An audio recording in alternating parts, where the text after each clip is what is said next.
has the software. We'll do a couple of scans in here so you can see what it looks like. And then we'll go out to warehouse and I'll let you guys do the scanning. So it's pretty simple, but it's the data, the information you get from it is immensely valuable.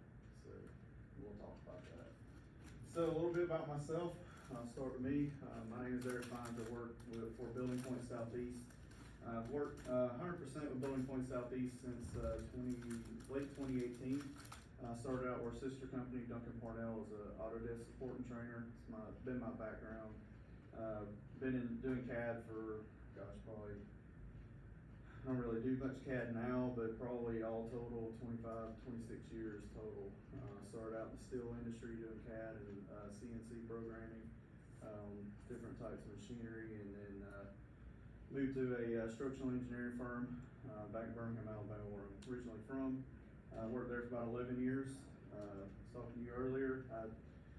CAD manager we had at the time didn't care to learn Revit. When a few projects came up in Autodesk Revit, he didn't think it was going to take off, so I volunteered to do it. I ended up teaching our office and a few of our clients. That's what got me interested in teaching. My mom's a teacher, but I never saw myself as teaching, but here I am today. So, I am a Trimble certified trainer. I've gone to Trimble many times now, and the several years I've been with Building Point for certifications and learning everything that I can possibly learn about Trimble products. And so I do a lot of support. I do a lot of training. I am the training manager now as well, so I also manage a couple others also.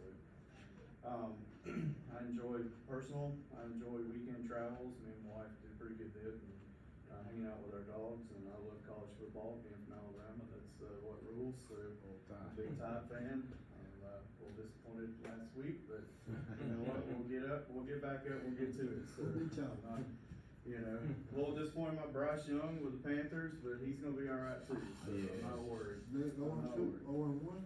Yeah. 2 interceptions. It was a rough week last week.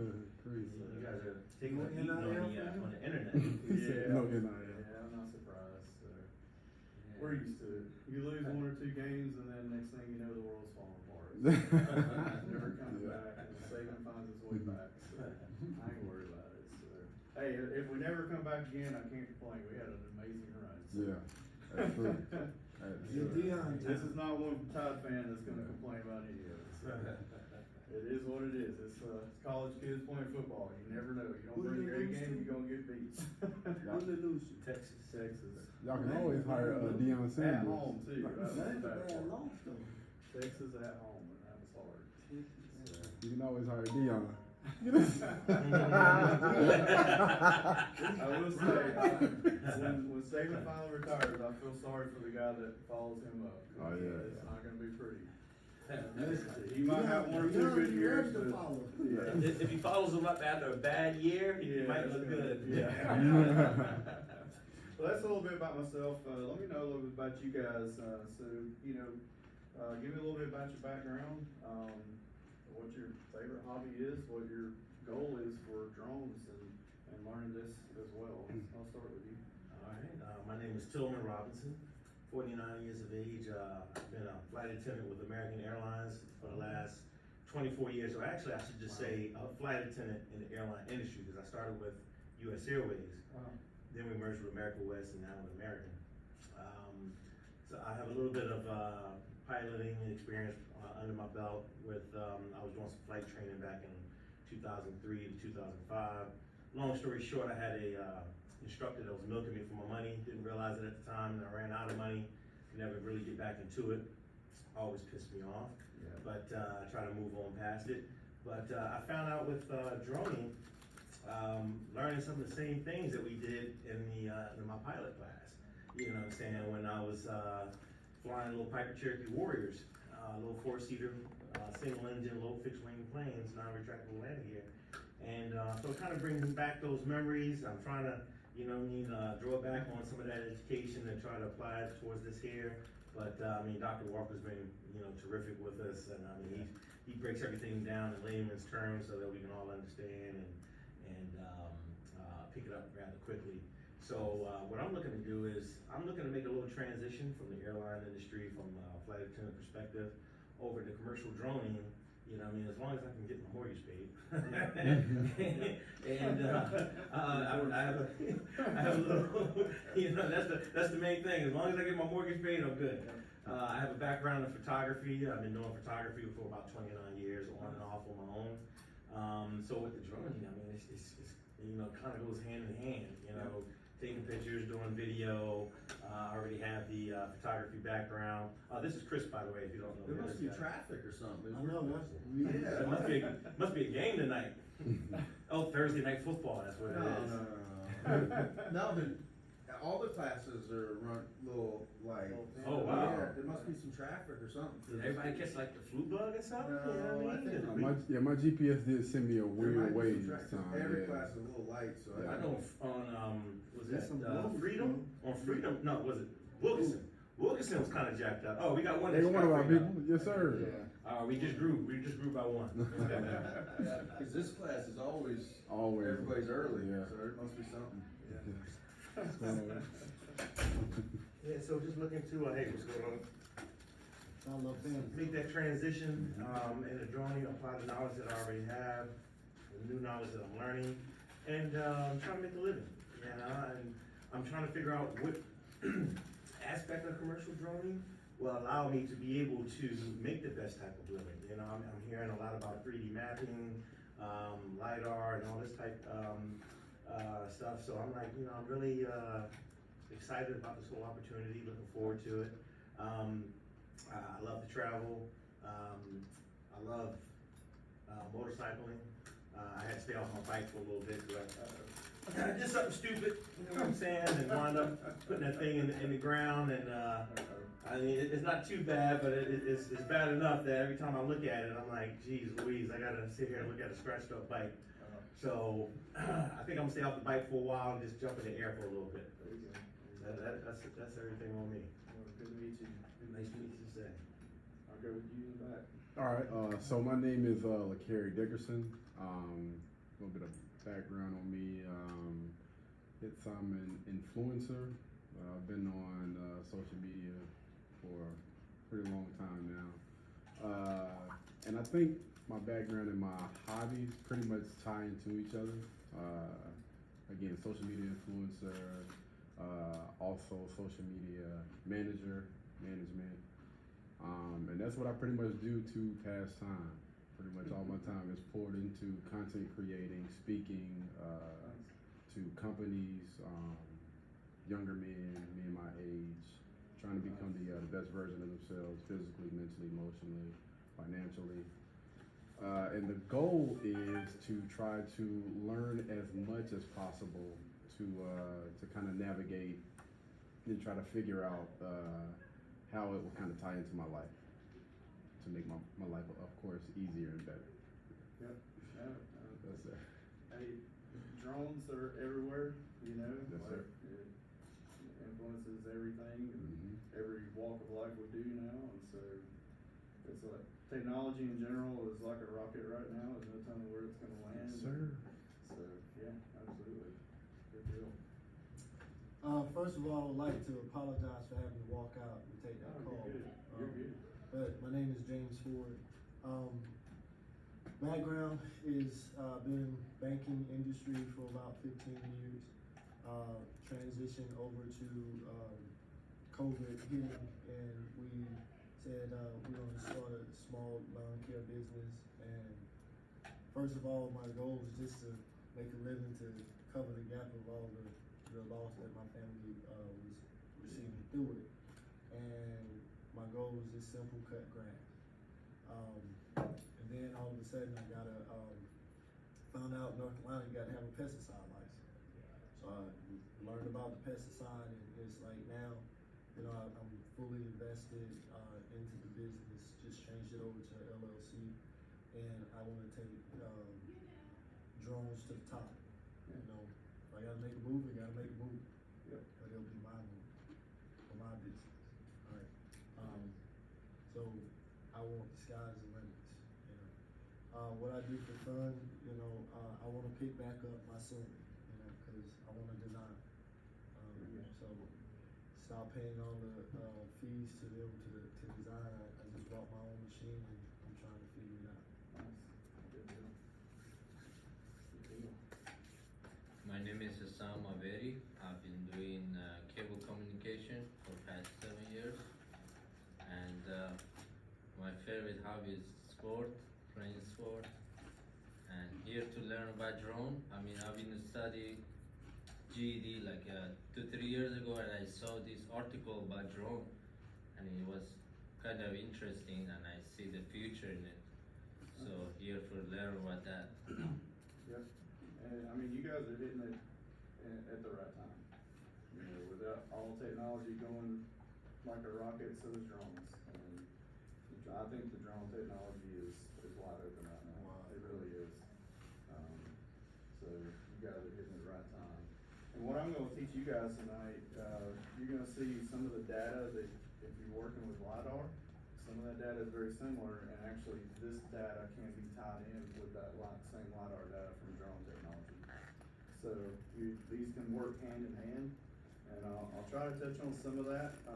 I'm not as familiar with drone technology as I am with this, but I do know the data at the end, and that definitely be tied in with different types of softwares, and it's very extremely valuable across the project. If you're talking about construction, residential building, anything like that, some of that data can be worked hand in hand absolutely across the board. It can be very valuable to the owner of the building, owner of a data center, owner of, residential home builder, those type of people. That data can be hugely beneficial and can be tied together, and we'll talk about some of that. So you asked a little bit about our company. I've got a few slides on that, and I'll touch on some of that, who we are, just so you guys know, have a little bit better idea of who we are. So we're a sister company to Duncan Parnell. If you guys don't know who Duncan Parnell is, they're a 76-year-old repro graphics company, been in Charlotte for many years. The owner, Mark Duncan, is third generation owner.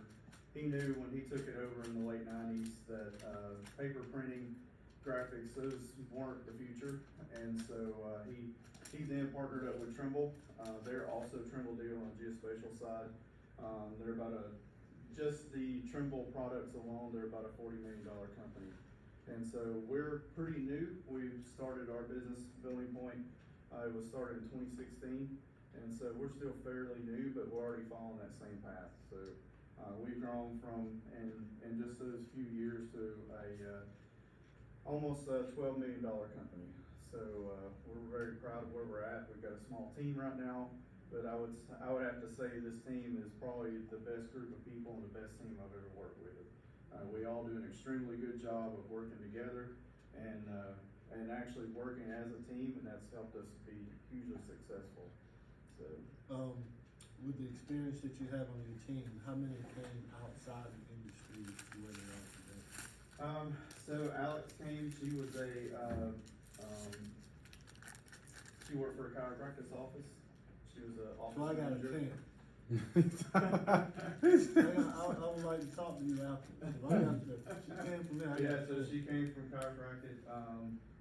Jeff Sosha, our salesman, he's our salesman in DC. He sold fences before he came to work for us. I'm a great salesman. That's what I'm looking for. So, a lot of us came from the industry. Paul Osborne, he's pretty new to us. He's in our Raleigh area. He's covering our northern North Carolina and southern Virginia sales. He sold porta potties before he came to us. Boy, I know I got it. So we do have some that came, maybe skirted the industry a little bit, but a lot of us do have a background in it. Scott Mayer, he sold everything. He told me he sold everything from steaks to concrete. So he's just straight up a salesman. So Paul Zidnick, he's our general manager. He came from Autodesk. So I knew him from that side when I worked with Duncan Parnell doing Autodesk for training. But yeah, we've got a great team.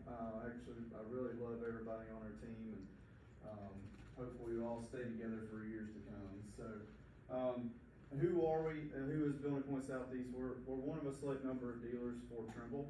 So you can look at Trimble product. Trimble is that maybe that Ford or Chevy manufacturer.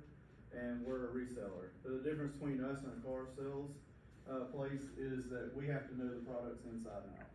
And Trimble requires everybody to go through certifications, even salesmen. They have to do it. So you never, you have to fully know it, and the only way to know it is to go and spend time with Trimble, learn it, take their certifications, and that's how they have confidence in us as a reseller. In fact, Trimble has gotten out of direct sales and put it fully on us as resellers. So I think we're one of 11 in North America total resellers. So, but our territory is from basically Georgia all the way up to Maryland. Building Point Northeast offices in Baltimore, Maryland, so they cover that part north and north. We cover that south. Why y'all leave out Florida? I can say So there's a that too. Building Point, Florida, so we don't own the state of Florida. Duncan Parnell has a footprint in Florida, so we're hopeful one day we'll take over that market. I'm from Florida, I'll take it. I hear you. I would like to be in Florida too. I do get to go down there occasionally, and we sneak in there and get a customer every once in a while. But Duncan Parnell, they do a lot. They're not just geospatial sales. They do crane signage, so you'll see these big cranes with light up signs. They do some of that. They sell printers and plotters like you guys have back there. Job site signage, and they still do blueprints. Believe it or not, still a lot of people That's that how I request know. that. Yep. So we still have a lot of that requested, and they still do a lot of printing. And so they do a lot. They are definitely the money maker between us and Building Point, but there's good reasons. It's a good company, it's been around a long time. So, and the owner he's spectacular. So what do we sell? And I really like to show these more for you guys to understand what construction technology is out there. Because you think about construction, the first thing you think about is tape measures and string and chalk, and then site equipment, but it's not just that. And in fact, there's a lot of this equipment that you're gonna see that's replacing a lot of those, the string and tape, the steel tapes, the whatever they're using to measure with. A lot of these tools are meant to replace that and replace it more accurately, and that's the key. Precision and accuracy is the key for money. This time saving on top of accuracy, which is huge in the construction industry. So we sell total stations. Scott Mayer was here for you guys the first night, talking about total stations and showing you guys a total station. This is a longer range one. This is the shorter range one. It looks very similar to the X7 scanner. And they're also working on introducing it into the mixed reality realm, where you'll wear a HoloLens with your model loaded in, connect yourself to the total station, and you'll do layout with the HoloLens. So that's how technology is going in construction. The next thing here is the 3D scanner, which we're going to fully learn about today. Uses the exact same software as the total station, and we'll look at that. The next thing here is crew site technology. What this is, site safety. So Bluetooth, beacons, badging, turnstiles.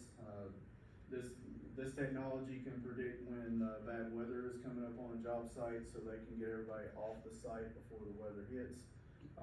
Cameras, things like that. So anything site safety wise. Somebody's on site, they get injured or hurt. It's got a database that has their emergency contact information. So maybe their spouse or a family member they can contact pretty immediately. If there's any, let's just say, and forbid you're out there and you have a heart problem or something, and you pass out on site, it's got medical records they can access to, so they can understand what medicines or whatever can and can't be administered once the emergency personnel get there. So this big database of technology there that can help with site security and safety. That little small one that was on the right hand side, what was that little one for? Is that like, sometimes I see like people, like if they're in a big office building, I see them like, it's like a checkpoint checking in, say that they were there. So this is actually a Bluetooth beacon. So it's actually got a little, you press the middle of it, it turns it on and it stays on. But that can be put on equipment or maybe somebody's hard hat. so as they pass by a beacon, they know where they are on the job site. It's not about, you know, oh, well, he's over here working, he's supposed to be over here. It's about who's in this area, so if there's a safety hazard, a fire or something like that, they know who's there. Or it could be for equipment, they'll just paste, you know, stick it on the equipment, that way they know the equipment's still on site. If it leaves the site, it gets emergency beacon that says, hey, this equipment's left the site. So for theft reasons or whatever, they'll know immediately. Like an Apple tag. Yeah, very similar. Okay. AirTag. Just AirTag, doesn't have, yeah. it doesn't have GPS, so it's gotta hit one of those beacons. Android user. So once it's off the site, they don't know where it's at. Hey, I'm an Android user too, so. You're on with Tile though, right? Tile, isn't it? I haven't gone to the dark side. We all break It that. could be but one side.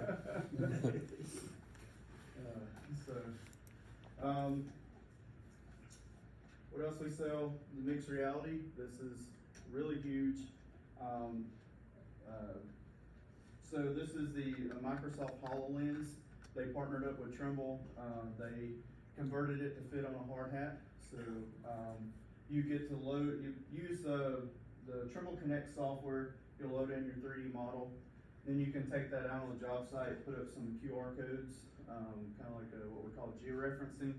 And so you'll just place those QR code positions in the model as well.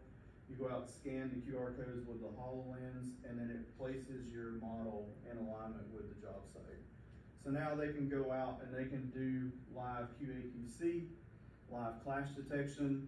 So if it's an existing building, they've already started the design work. They can load that into the HoloLens, and then they can see where there's gonna be clashes. So if they're running new pipe, new electrical, whatever, they can go ahead and see that ahead of time. Go ahead and get that design right before the guys actually go out and install it. And so it's just technology that is saving huge amounts of time and money. It could be something that's already installed, but GC's saying, hey, this is wrong. All right, let's get the model loaded up. Let's go out on site. Let's check it out live so we can really see what's going on site. And so it's just saving huge amounts of time. Excuse me, you can either use it with the HoloLens, or you can do it with a phone or a tablet. Either one, same thing, you just pan it around. You can see that 3D model wherever you pan it to. Kind of reminds me of Iron Man and whatnot. Yeah, very similar, very similar. So, and that's what the layout is similar to as well. You kind of see the same workflow with a few other features that do in layout with total station range as well. And then I think you guys saw this last night, the little HP site print. We're now a reseller for this. I think this is gonna be a huge selling point for our company. I see a lot of big things with this, being able to print right there on site for your drywall guys, for any type of installation that you need accuracy. This is it right here. So, Now, who else got that type of technology? You got a patent? there is another robot. It's called Dusty. I'm not sure who the That's what we're company talking is. about. Yeah. The guys that, you remember you said? Yeah. So do y'all sell Dusty? We do not sell Dusty. You know, like. No, that's the competitor. Yeah, yeah, so we're partnered up. We signed a contract with HP to sell with them and not Dusty. Dusty, I think, still needs some work. He's not as robust, and I think they have a much better robot built. He doesn't go over cracks and things like that very well, where this one will.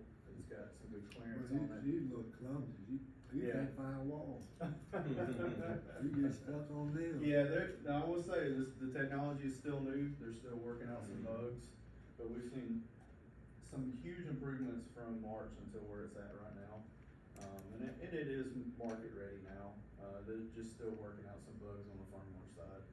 And I have confidence. It's HP. They're billions-dollar company, so. Do you see them using this technology like in smaller homes to build homes? Like you said, like layout where the sheetrock and the framing goes, or is it too? Yeah, I could eventually see that. Okay. I think right now it's gonna be aimed more toward the larger construction. But yeah, I could see a home builder, D.R. Horton, somebody like that. Okay. If they're gonna go out there and pour a slab first, then maybe it's a slab only home. pour the slab, and then you go out and print it, on the slab. I can see that. Absolutely. So let's talk about, and that's what we sell.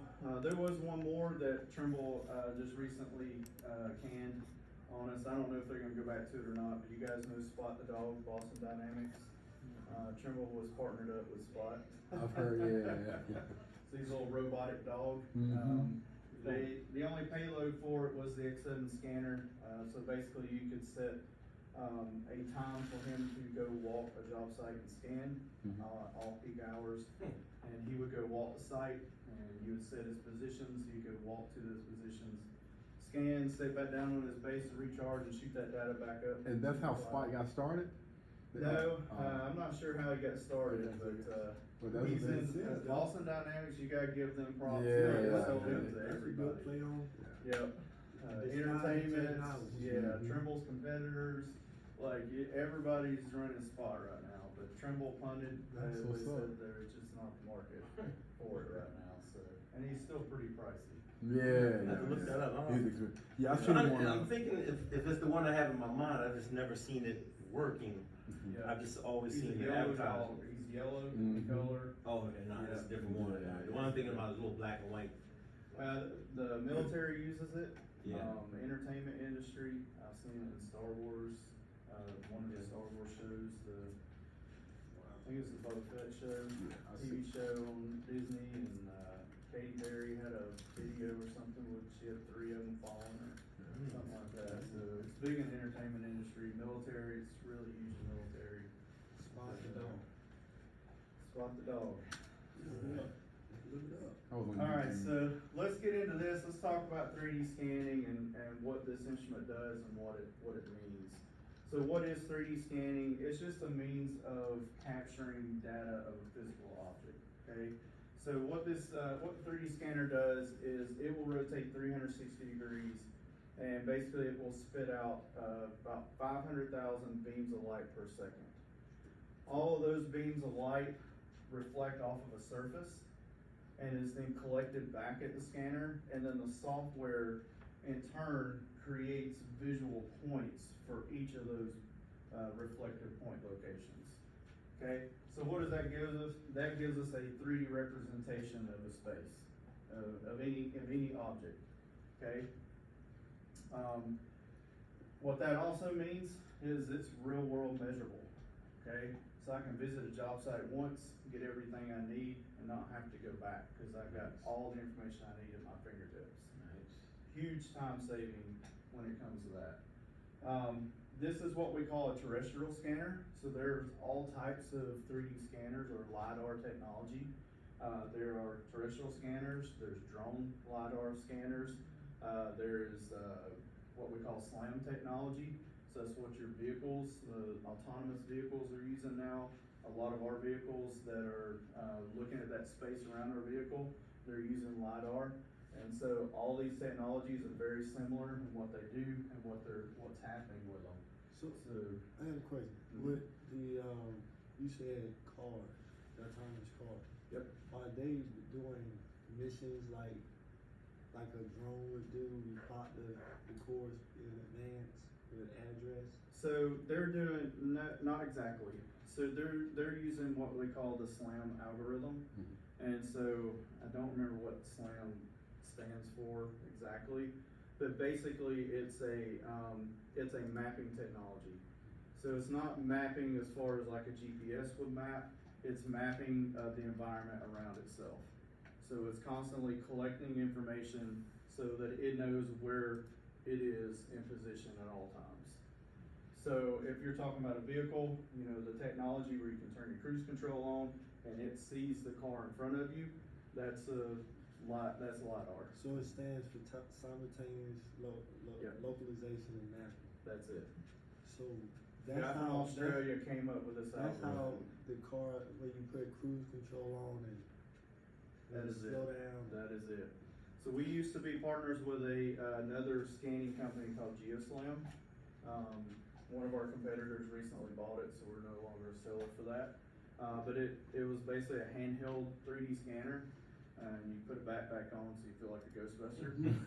But as you walk, it's scanning, and so you could literally scan about 10,000 square feet in about 10 minutes just by walking the space. Now, it's not hugely accurate, not like this one is. This one's accurate down to 1/8 of an inch. That one was accurate down to about 3/4 of an inch. Do you know that the wheel, the measuring wheel that they have out now, that's digital like that, from Yep. point to point? How, is that LiDAR or that? I think it's infrared, I think. So it's slightly different, but still measuring in the same, Technology. same technology, in the same similar way, but just different. I don't know They're exactly how it's pretty built, but I pricey. know it's They're pretty infrared. pricey. Yeah. To do a measuring wheel. I had to put it up. I was like, it's more confusing, and I'm out there with a customer trying to use it. We're like, So a terrestrial scanner just means, just like I talked about the GeoSlam, you walk and it scans as you're walking. This one stays in one position, okay? So that means to capture everything I need to capture, I need to get the scanner in good line of sight position. And in order to get that full 3D, I've got to have multiple scans and stitch them together in some way. The nice part about the Trimble scanner is it does that at the tablet for you. The old way of scanning and a lot of Trimble's competitors, you might do some lightweight stitching technology, but you gotta go back to the office to fully stitch it all together. Where Trimble technology, it's all done at tablet while you're on site. So you don't have to leave the site to make sure you got everything and make sure everything worked correctly. You can do it while you're there. So again, it's all about saving time and saving money. That's the best way to do it. So in this example, we've got about 5 different scans, 6 different scans here, and all of them are stitched together to create this point cloud, okay? So what is a point cloud? I mentioned a while ago, it's the way that the software takes those points of reflection and turns them into something visible. Okay, so all those points of reflection are created as a dot, a visible dot on the screen, very similar to an image. When you zoom out on an image, you see the clear image, but when you zoom in, you're seeing all those individual pixels. Very similar here. And in fact, I've got an example of that. So on the left is a HDR image. So you zoom in, you start to see the pixels break apart. The difference here, when you zoom in, you're seeing all those points of reflection. All these points of reflection are all measurable. So that's what's key here for us, and that's what makes this data invaluable. Because now you don't have to go back out to a job site, pull your tape out, aim your laser pointer, or do the digital wheel to figure out the space. You've got it all there at your fingertips when you leave the site. So the stitching process is what we call registration. And that's just taking those multiple scans and putting them all together to give that 3D representation.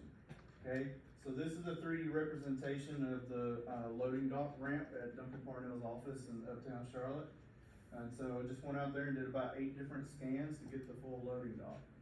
Okay, stitched them all together, and the key to stitching here is overlap. I gotta have an overlap in my data in order for the software to understand exactly what fits together. The software is using what we call plane-based registration. And what that's doing is it's looking at flat planes, sharp edges, and any type of object that has any type of plane to it. And it's looking at those overlaps and says, hey, the corner of the building matches here, we're gonna try to fit those 2 together, okay? And so it'll take each of those and it will stitch them together as we go. So in the case over here, where scan number 8, where you've got the loading dock, you've got the cover here on the loading dock, it wasn't quite fitting, but once we ran the registration, everything fit together as it should. Okay? So stitching process can also be explained this way. So when you pull your phone out and you want to take a panoramic image, all right, you travel that destination, you always wanted to see, and you want just one long photo of everything that's beautiful in this one picture, right? As you pull your phone across, it's taking a series of images. And then the software in your phone then takes a little bit of overlap from each image and stitches together that nice, pretty picture, right? The software of what we're seeing in 3D scanning is doing something very similar. It's taking all that overlap, taking that good percentage of overlap and stitching everything together. This is a mechanical room in Duke University Hospital. Okay, we went and helped a customer scan this a few years ago, and Ryan, who was here last night, he actually did a lot of the VDC work. So he helped the customer design what was going in and replacing all these units in the back. Okay, so we did I went with Ryan that day, and we did about 40-something scans in this small mechanical room. There was a lot, because there was a lot of line of sight issues. There was a lot going on in the ceiling, a lot going on around the equipment. So we were constantly having to put the scanner in a different position each time to make sure that we had enough visual line of sight to get all this in a good 3D view. Okay? So what are some 3D scanning myths? Number one, it's not an X-ray machine. Okay, so it cannot see through objects. It cannot see, my small brain. It cannot see through walls or anything like that. Okay, so one example of this, we hired a salesman up in Raleigh. She was brand new to a lot of this technology, and at this time we were selling geoslams. So she took the geoslam up Rocky Mountain Fire Department in Rocky Mountain, North Carolina. They went in and they scanned a local's home. It's about $1 million+ home up there. They were interested in buying a 3D scanner to scan some of the larger buildings in town, so that when they go to fight a fire, they know the layout of the building. So the homeowner agreed to have them come in and scan, and once they did, it revealed a safe room right in the middle of the home. Oh, wow. So first thing is, homeowner's pretty upset. They know where the safe room is, right? But secondly, the salesman just takes that to the 9th degree and says, "Oh my God, this thing can see through walls." Okay? Well, we know we know where everything is that can see through walls. Well, it didn't actually see through the walls. As they walked around all the spaces surrounding the safe room, it was reflecting the walls that were surrounding the safe room. And so it left an empty space. And so that empty space revealed that there was something else there. And at the time, if you just went and scanned, you wouldn't know it was a safe room. You just thought it was a void in the home. It turned out it was a safe room. So it wasn't seeing through anything, right? It just revealed all the space around that area. Those freaky torture chambers they had. Yeah. You never know. You never know. Scan times have decreased in time, allowing for faster capture, automated registration, refinement, and less time spent in failed scanning. And while this is true, it's still a myth that scanning takes a long time. And this is what this is talking about, is scanning doesn't take a long time. I'm gonna show you guys, we can do a 1.5-minute scan or even a 4-minute scan and get tons of data out of it. So each scan, even though you gotta have multiple scans, they don't take that long to do, which means you're not gonna spend, a lot of times you're not gonna spend a full day out on the site or whatever you're scanning. They do not automatically create a 3D model. This is a misconception in the AEC industry. So if you talk to a lot of people that are familiar with the technology but don't know exactly what it does, they'll hear something that you can create a model from a point cloud, which you can do, but a lot of it is more manual. There are some automated processes and some softwares, but it's still not fully manual. And so there is some misconceptions that, oh, you get a point cloud, you automatically get a 3D model. Well, you do not, you get a point cloud. So I want to show you some examples of what some of our customers are doing with data, okay?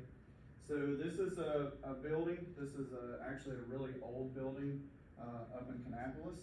And so we went out with the customer and scanned the building. Now it looks like you can see here, it's just the interior walls of the building. So we're not seeing the facade or anything outside. but they took and wanted to 3D model the rest of it, and so this is what it looks like now. Okay, so you've got that point cloud that we scanned, it's giving you everything interior. They went in and modeled the exterior, and now they didn't have to model the interior because they've got all that data that represents that. Okay, so if you're looking at an existing space, if you're looking at a remodel or something like that, you can easily get the space and the data. Now you can do your design work around that. In this example, this is an above ceiling example. And so this is a point cloud. If I'm not mistaken, this is from a piece of ceiling from the airport here in Charlotte, where the customer went and scanned an area, and then they had to come back and remodel some of it. So here's where, if you look at the 2 point clouds together, they just remodeled what was already there, and then they went back and did their design work for what's going to be new.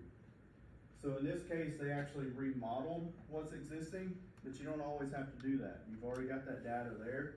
So a lot of customers will skip that time like they did up here for modeling everything inside and just do what they need to do. But in this case, they went ahead and modeled that. Here's an example where this is all the new that is modeled, and here's all the existing that they scanned.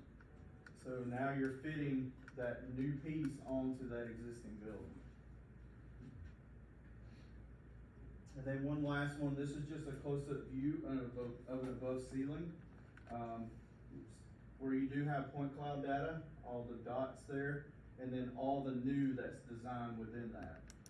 That allows the customer to go in and see what's existing, and they can model around it, but also allows to do clash detections, things like that, so what they've already designed. They've already been in the design phase for a while, and now they get access to the building, finally, after some time. They can go in and scan it and mash that together, make the changes before you send the crews out to do the design work, or do the installation. Point cloud cleanup, this can be done in other softwares on your computer, but this is just taking that data. So this is where I scanned the Duncan Parnell office. With that ramp, you can see trees over here, you can see the rest of the front side of the office. Nice. But if I was doing the design work and I was focusing on the ramp, I would clean all that up. And so the softwares allow me to remove some of that data. Nice. So I can work with just what I need to work with. Because now, if you look here, if I rotate this around with the trees are all gonna be in the way. I'm gonna have a lot of data there. There's data, you can't see it here, but there's actually data from the buildings behind it. 3D scanners, this scanner will go out 80 meters in range. So it will reflect points that are, what is 80 meters, 200, almost 300 feet away. So it's gonna reflect that back to the scanner. So you're gonna capture data in a very wide range. When we get out here to the warehouse, you're gonna see one scan is gonna get a ton of data throughout the whole warehouse. We'll do a couple of scans in here. We're gonna get data outside the windows. It's gonna reflect back inside, and you'll see some of that data from the cars, the trees, over there. So, yep. And this is just an example above ceiling where we went and captured the above ceiling and then just extracted just those elements. Okay, so now we can pull that into our design model, and we don't have to remodel that. We can use it right there as it is. Some of the point cloud software tools have what we call auto classification tools. Okay, and what that does is the software recognizes pieces of your point cloud. So in this case, this is Trimble does a conference every year out in Las Vegas. This is in the Venetian, one of the classrooms there. They did a couple of scans and they brought it into the RealWorks software, which is point cloud software. They used the indoor classification tools, and with that, they extracted the walls, the floors, and the ceiling, all in separate point clouds. If you're using the outdoor tools will extract power lines. It will extract poles representing, power poles, or maybe even maybe some of the tall towers. It'll extract that as a pole. It'll extract vegetation, so trees, bushes, anything like that, if you're doing residential type scanning. Ground, so if you're doing site work, you may need to extract the ground to see all the contours, all the high and low areas of the site. You can go out and do that as well and extract that data. So this, any of these pieces of equipment, it's not for like, if a homeowner wants to find the grade of their land. This is like, you gotta have know-how. You gotta have some know-how, So you gotta know what you're looking at with the data. Some rental center. Yeah. No, for sure. And you gotta know what you're looking at and how to work with the data. And so, but once you have that concept down and understand it, and a lot of times it's if you're in the design world, so if you know some AutoCAD, or any type of design software, you can pull the point cloud data in there and you can do design work around the point cloud. And it's a little tricky when you're first working with point cloud data, because when you zoom in, you're seeing those points break apart, so it can get confusing where you're at and what you're looking at. Once you get the concept down in your mind of what I'm looking at, how to work with this data, it's invaluable. It really is. And I'll tell you, sometimes I don't understand when we're talking to a design company why they don't buy into this, because I see the value in it. We went and talked to an architect. We did a full technology day with them. So they shut down their whole company. We went out to one of the expensive golf courses here. I forget which one, on South Park. Something hollow? Yeah. What's it, Quail Ridge? It might have been Quail Ridge. We went, it was fancy. They bought us lunch there and everything. We talked all day. They brought in different types of vendors and they talked all day about technology. And so we thought, all right, this is awesome. They don't have a scanner. Let's go in and talk to them about 3D scanning. And we got done with our spiel, went with the salesman, we got done with everything. And the head of the owner, he was like, yeah, we're not interested. And we're scratching our heads like, we just did a whole technology day with you guys, and this is a huge tool that can benefit you. And he was like, no, we're not interested. Well, we also rent the equipment, was you interested in renting? No, we're not even interested in renting it. You just wanted to go play golf, that's all. So our argument with him was, okay, so when you have an existing building that you're gonna go redesign, what do you do to get the measurements from that building? Well, we send an intern there and they go and take measurements. Well, how many times does that intern have to go to that site to make sure they get it correct? Oh, it can take 2, 3, 4 weeks, maybe 5 or 6 sometimes of travel back and forth to the site to get those measurements. So then we're like, so you're telling us that you would rather send an intern back and forth to a job site where you're paying a lot of money to get that amount of data versus, well, one time, go ahead and buy this, or rent it from us, go out to a job site one day, get everything you need, you've got invaluable data, and he would not bite on it. So, I do not know, I don't understand sometimes. Yeah, I was about to ask, did you find out why? I think it boiled down to he didn't want to spend money. Is what it boiled down Probably got the to. intern for free. You know what I mean? So you don't care how many times you go out there.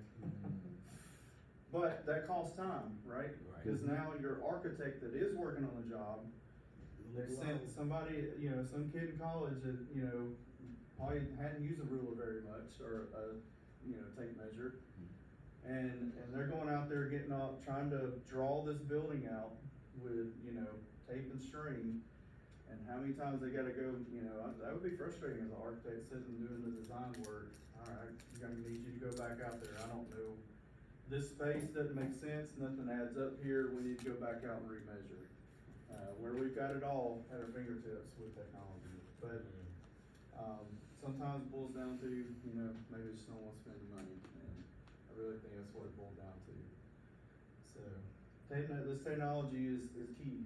Something like this, if you're an architect, you go into an existing space, and you've got the walls, you've got the layout right there at your fingertips. Now that redesign work can be done pretty easily. Charleston is a huge proponent for 3D scanning. They got the design school down there, right? They do, they absolutely do. A lot of architects down there will rent these scanners from us or Dr. Parnell, because the, Historical Society down there is a huge proponent about, preserving history there, right? And so they don't want an architect to just go destroy a building and make it brand new. They wanna preserve that, that building that was built in the 1500s, 1600s, whenever it was built. They wanna preserve that history of that building and the integrity of it without, harming any of it. So now, and a lot of those old buildings, you don't have drawings. And so what's the best way to figure out the space of one of those old buildings? Go scan it. Now you can figure out the space, and now you can figure out what the building looks like. This is where drones can come into play in that type of scenario as well. Because now you're gathering imagery, you're gathering LiDAR of the space, its property, the exterior of the building. Scanning the exterior of a building becomes difficult if it's multi-stories. Because now this scanner, while it would go 300 feet, it only goes 300 feet in one direction on a building, right? I can't get what's coming down, so I can't get those angles off of a window ledge or the building facade, how the brick is coming in and out from the edge of the building. I can't see if it's moving in or out from just doing a scan in one direction. So this is where drone technology with LiDARs and photogrammetry and digital imagery can come into play scanning a building. And this is where that data and this data can all tie together to create a point cloud of the full building. What would the cost of purchasing one be compared to renting one, and is there any other fees associated with purchasing or renting? So this scanner is full in software, tablet, everything is full in about mid 40,000s. Renting it, I think we rent it per day for like $1,000 a day, something like that. And there is an annual cost with the software. It's not with the hardware or anything, so it's just full software that you have to have an annual cost with. And I want to say somewhere around $1,000 a year or so, something like that. So, and if you're using it, it's not sitting, it's making you money. The return on investment is pretty quick. Just depending on, what you're doing with it and how you're utilizing that data. Do they have that technology, like Trimble, do they have like a drone that they're using? So they were in the drones for a while. I'm not sure if they still are. Drones have become cheaper. So like DJI, we're a DJI drone dealer. And so as those drones have decreased in price, I think that's kind of hurt Trimble competitively. So I think they've gotten out of it. They were a pretty big drone dealer on the fixed wing drones versus the propeller drones. So they were pretty big into that for several years. But I'm not 100% if they're still there with that or not. They don't do it on the building side, they do it on the geospatial side. Now, as a DJI dealer, why would someone buy from you guys versus just buying from DJI's website? And that's a viable question, and one we're still trying to figure out. Cause that's tough, cause somebody can just go buy the same exact drone on Amazon. Cause it'd be the same price, or the right? website. Yeah, Not it like, would be the same price. I think for us, it's more about the accessories. We'll have them readily available locally versus you having to order it, things like that, so. Okay. Yeah. So you don't have drones already on site, like in the warehouse, Yeah. whatever model you want, boom, you got it that day versus waiting for it to come in? Yep, except, I think, was it Ukraine that bought up all the drones across the world? Or maybe the US for Ukraine. So right now DJI is out of the Mavic 350, something like that. So we're still waiting on those to come in. So, Uber what? one of the world's military bought up all the drones right now, so.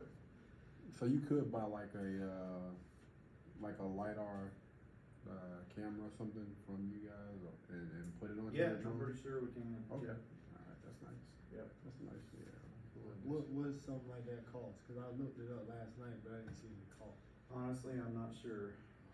I don't know the pricing on our drones. No, like the accessories you were saying. Oh, the accessory, I'm not sure, honestly.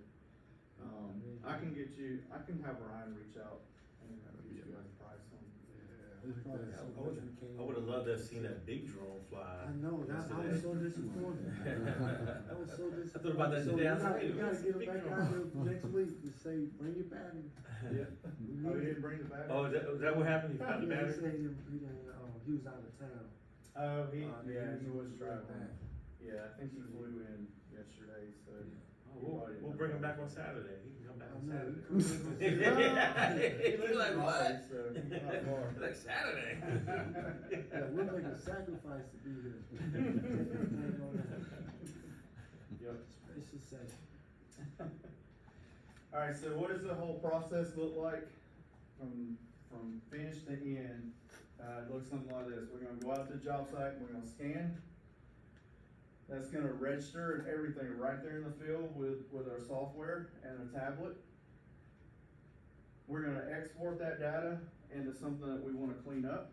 Okay, so most likely Trimble RealWorks software. You can do Autodesk. Autodesk has Recap. Some of our competitive, their software. There's Leica Cyclone and Faro Scene. Those are all point cloud softwares that you can use to clean up data. You're gonna then clean it up and export it from that software into your modeling software. SketchUp. Yep. Hey, tonight, could I hold the tablet? Yep. You're all gonna get a chance. I just wanted to seize the day. Yep. So, any design software, or most design softwares out there today are gonna work with point cloud data. And the more this gets used, the more they implement, tools for the point clouds, and so, it's becoming bigger and bigger and bigger. Scanning has been around for almost 25 years, believe it or not. It's been around a long time. Those first scanners, it took almost an hour to take one scan. Now it literally takes minutes. And so, and it wasn't very safe to be around. There's a lot of radiation that came with that and everything. Now they're safe, they're eye safe, and so easy to work with, easy to move from position to position, and easy to work with that data in the field. And honestly, you may not even need to go and clean up your point cloud. You may bring it straight from the tablet right into your software. So a lot of times you can go that route as well. Kind of reminds me of the movie The Predator.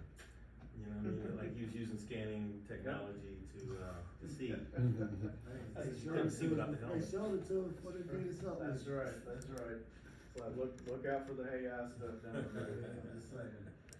Alright, so measuring. This gives us ability to measure one-to-one, okay? This is Trimble RealWorks software where we went and measured everything from ceiling clearance to the length of the pipes here.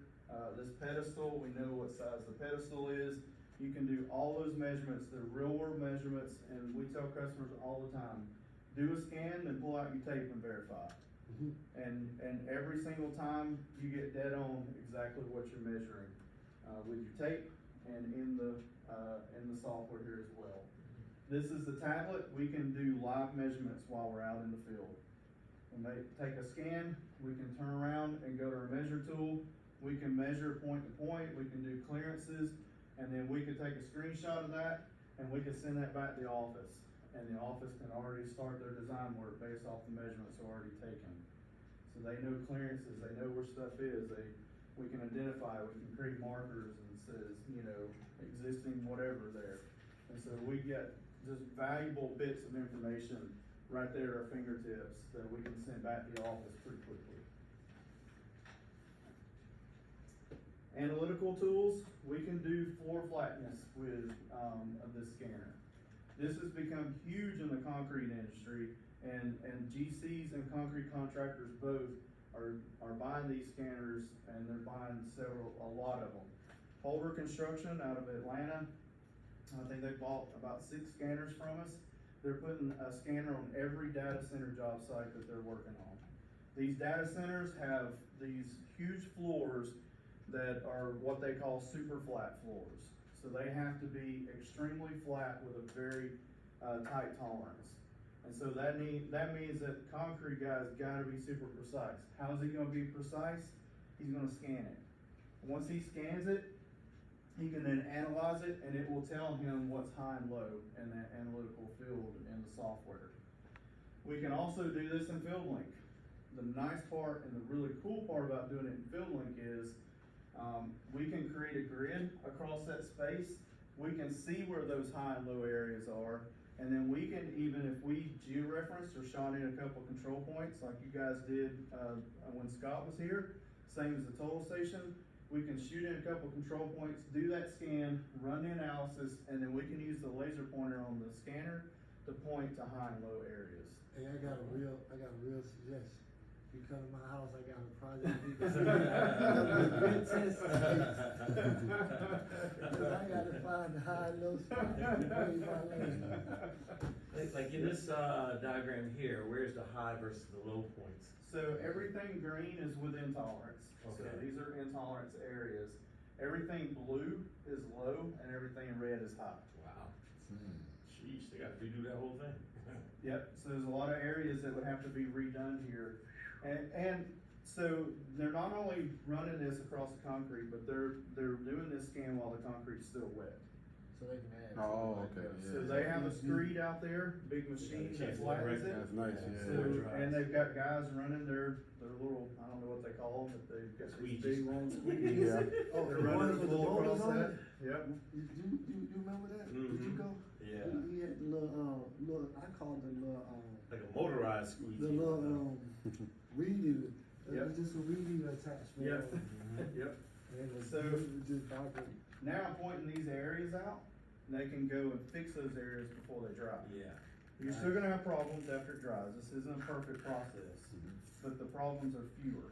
Now, do they sit in a data center and relay that back to them? Yes, absolutely. On- That data on the- is, on that the- data is constant. Every day concrete is being poured, they're running the scans, they're running analysis. They'll go back and scan it after it's dried, they'll run the analysis again. So now they know after it's dried, what areas need to be fixed. Man, you can't be a dummy in the construction field no more. Construction is all about smart technology. Yeah. And they're all about whatever's gonna help them get the most accurate, form of a building. And that's what construction is going to now. Everybody's worried about, technology's gonna replace my job. Well, no, technology's not replacing your job, it's making your job better. And you may not be performing that hard labor, you may be at a tablet running that data to make your job smarter and better. And so your job's not being replaced, technology's helping you out. And then you can also run what we call, FFFL reports, so that's, floor flatness, I forget what the L is. Either way, so, and this has been an argument in the concrete industry, so they have, what they call a D-meter. And so basically, it looks like a little cane with, 2 feet on it. And they basically flip it around from one side to the other, and they'll walk in a straight line with that. And then with that D-meter reading tells them those high and low areas where the concrete's peaking and valleys are. We can do the same thing off of our data, except the software is doing it for us. Okay, so we can pull these lines, we can create these little cut lines, and it will start to give us that FFFL readout. It's gonna tell us where those areas are. Is that when, I also heard some technology where when they're pouring, they put in little markers, Yep. geo markers. So for the future, they can always go back and get points and references. Yep. Yeah, that's exactly it. Use some type of one to Yep. find that. Yep, absolutely, I've seen that done, up in Raleigh, there's a Toyota battery plant being built, and they were doing that same thing. But Baker Concrete turned around and bought a scanner to put on that site as well, so they're doing that also now. And pay for itself. Yep. Like say you have property and you're trying to define property lines, would this be good for something like that as well? So I would say if you're just trying to define property lines, I would use something like the total station. The total station. Yep, you're just collecting a few points.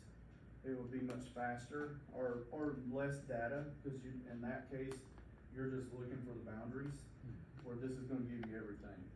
Now, if you wanted to go back and rescan or scan it as well, then you could absolutely do that. Then you've got contours of your land or your site. But if it's a wooded area, it's gonna be really tough to get everything scanned That's what wise. we need. A lot of line of sight issues, probably a lot of registration issues because trees are round and registration doesn't work with trees. They're moving constantly, so they're not in the same position always when you're scanning. How would you So- how would you get that, data? What method in a So situation like that? you could use some targets. You could place targets up and allow the software to register according to where those targets are positioned. And you could stitch it together that way. That would be probably Even the in best way to do dense it. terrain? Like, I'm thinking like, how do you do western North Carolina when it's real mountain area? Define it, like, how do you? So I would say a mountainous type area, they're probably doing, something with a GNSS. So very similar to a total station, except you don't have to worry about line of sight issues. It's all based off satellites. And so satellites are, broadcasting, terrain points. And so based off of what they call state plane, and, once you map yourself in, then you can go and collect terrain data. And a 3D map can be, designed from that. So what we call a digital terrain map, a DTM.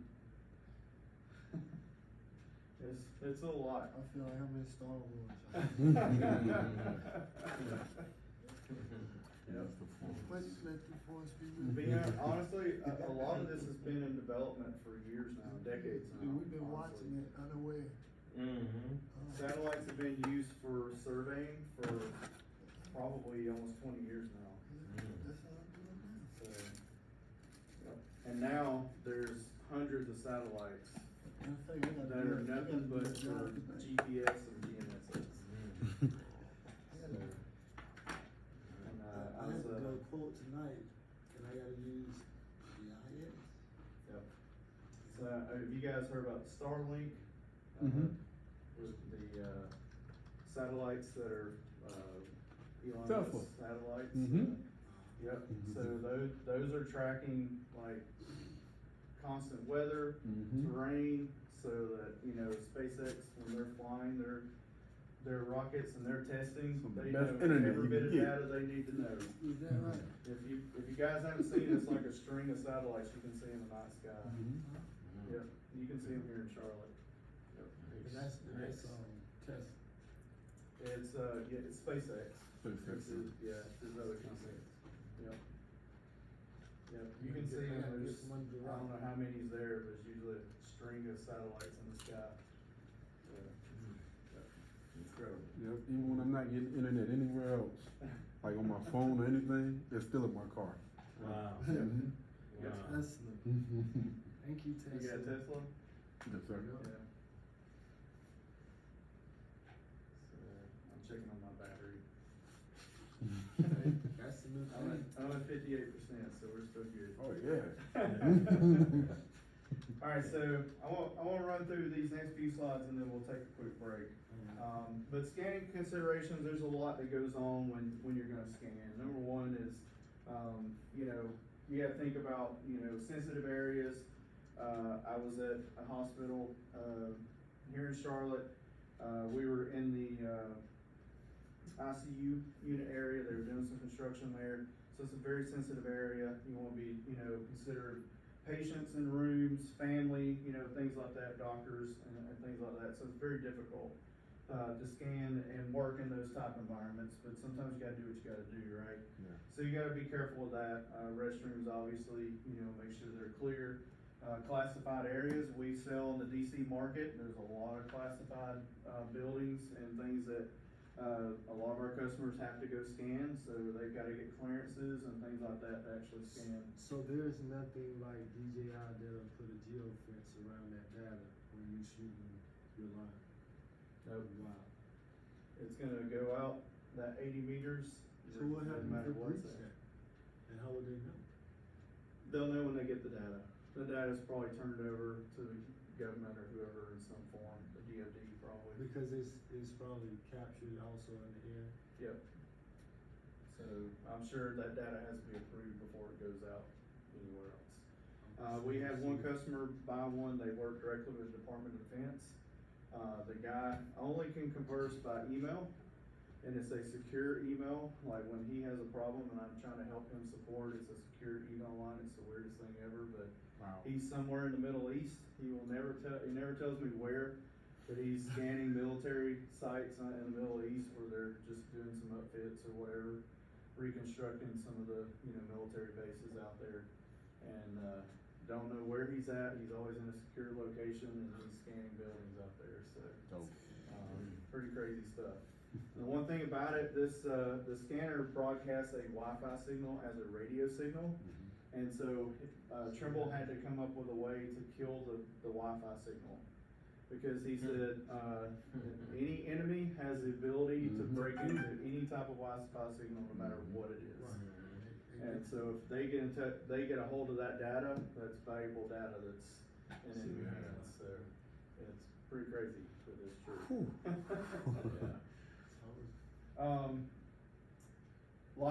Lighting is not a factor when it comes to LiDAR scanning, okay? What does become a factor is if you're taking images with it. You can scan in complete darkness. The GeoSlam scanners I mentioned earlier, a couple of years ago, GeoSlam partnered up with the Discovery Channel, and they came up with this weird show where they would put these guys in a cave, and they would have to find their way without any means of light or food or water. They'd have to find their way from one end of the cave to the other end to get out. Wow. And so GeoSlam partnered with the Discovery Channel on this, and they used their GeoSlam scanners to go in these caves and scan, so they knew exactly where the safest routes were. So as the contestants would go in the cave, if somebody took a wrong turn or whatever, they could guide them back to the correct area. So did they plot the area first and make sure They it's safe? did. They sure did, yep. And they even used that data on the TV show. So if you go back, I don't remember the name of the TV show now, but if you go back and watch it, they'll actually show it on the screen. They'll rotate it around so you can see the path that they're taking, and that's point cloud data. Dope. That's dope. Entertainment. So light does not matter. It doesn't matter if it's sunlight, fluorescent lighting, it typically doesn't matter. Sunlight can become a slight factor when you're scanning exterior if the sunlight is at its brightest shining on an object. It can wash that out, and those beams of light being shot out from the scanner can get absorbed in that light and not return. So you might have some blank areas in very bright sunlight. Typically right as the sun is coming up in the morning, if it's shining right on a building and it's very bright coming just over the peak of the horizon, a lot of times that's when you get the brightest sunlight, so. Surface qualities do matter. There are some surfaces that will not scan at all. Typically black plastic, dark gray type plastic, those will not scan. Usually when I'm scanning with a customer, anything like you see some of the office chairs and things that have like the really black plastic, it just absorbs light, it doesn't reflect it. Really white objects, like if it's a whitewashed wall or anything like that, a lot of times that will absorb it as well. And so some objects just will not reflect light. Some of those objects actually just absorb the light and there's no reflective points. Do you think that's gonna have an impact on the industry of architecture? No, not at all, because you still get enough data usually. See, I don't need 1 million points on a wall. I just need enough to know where the wall is and where it's going. And so a lot of times, you may have some blank areas, but you still know that that's a wall. And so that it doesn't have an effect on it usually. So surface qualities can be a factor.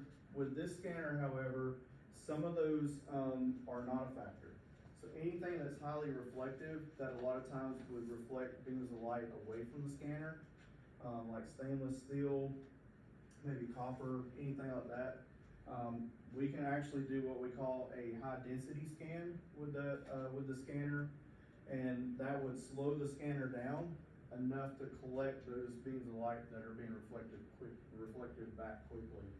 And so now we can scan those really reflective surfaces.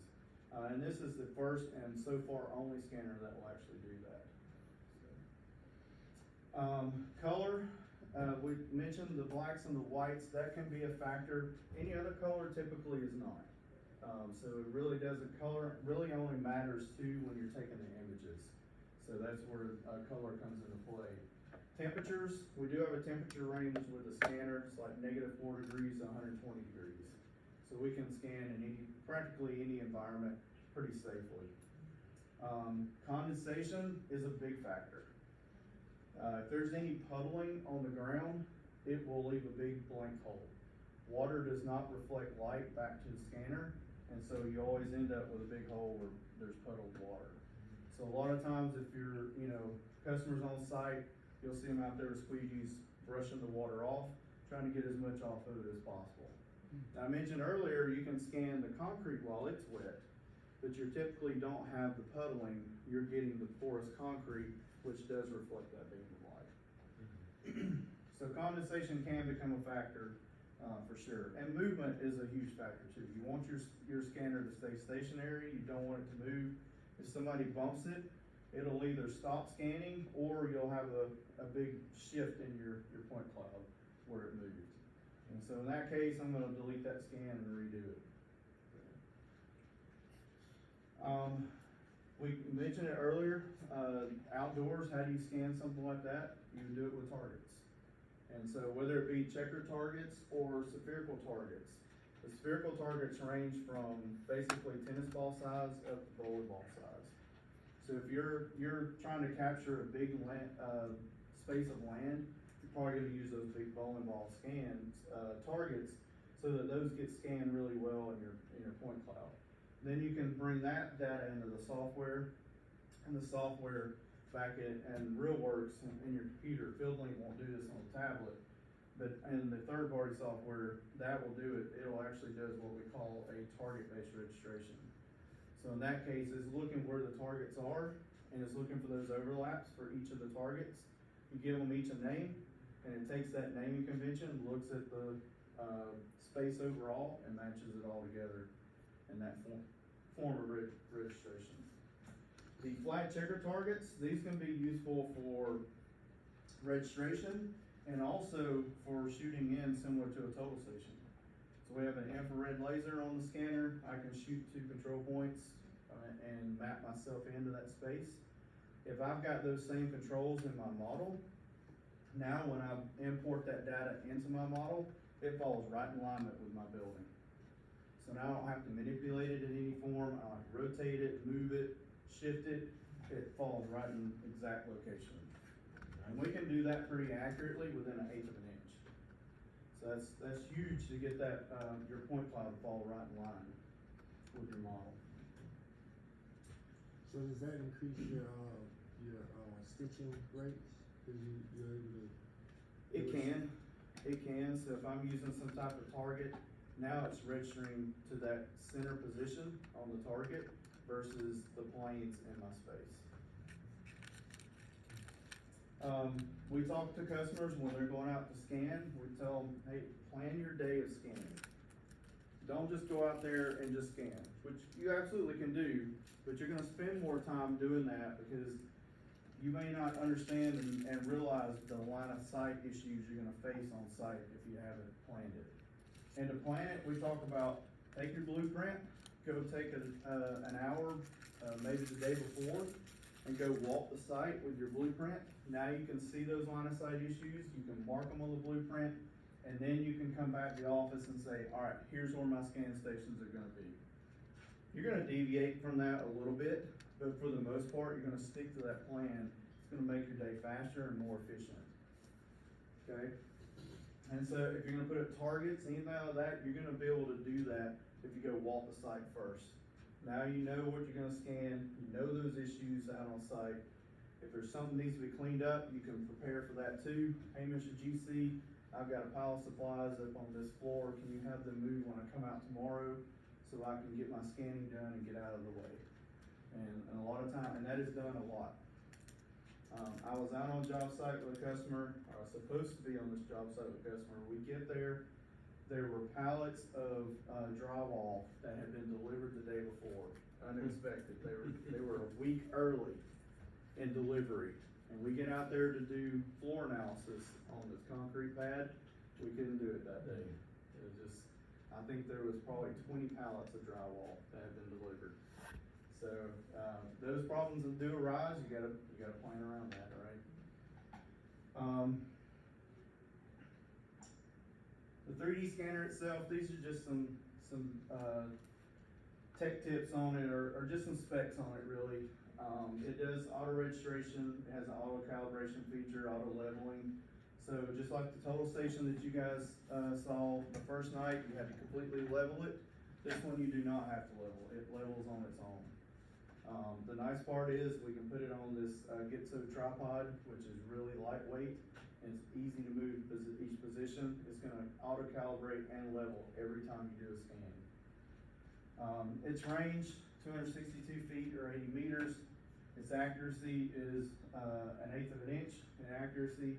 The communications, you've either got the Wi-Fi signal that's being broadcast, or you can use the data cable that comes with it, which is USB. It has 3 cameras on it. We can use to do low level capture or high density capture. And then has a EDM in it, which is a measure device, so you can use the infrared laser to measure. And then its field of view is 360 in the horizontal and 282 in the vertical.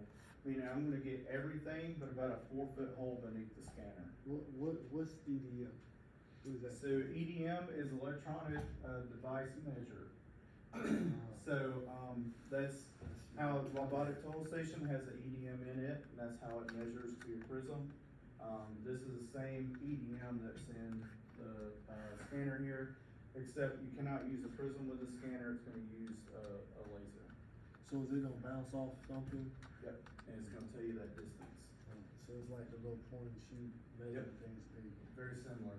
Or I can use this as a very lightweight total station with using the laser. So if I need to pinpoint an area, much like in the floor analysis where I can pinpoint those high and lows, I can do that with the EDM.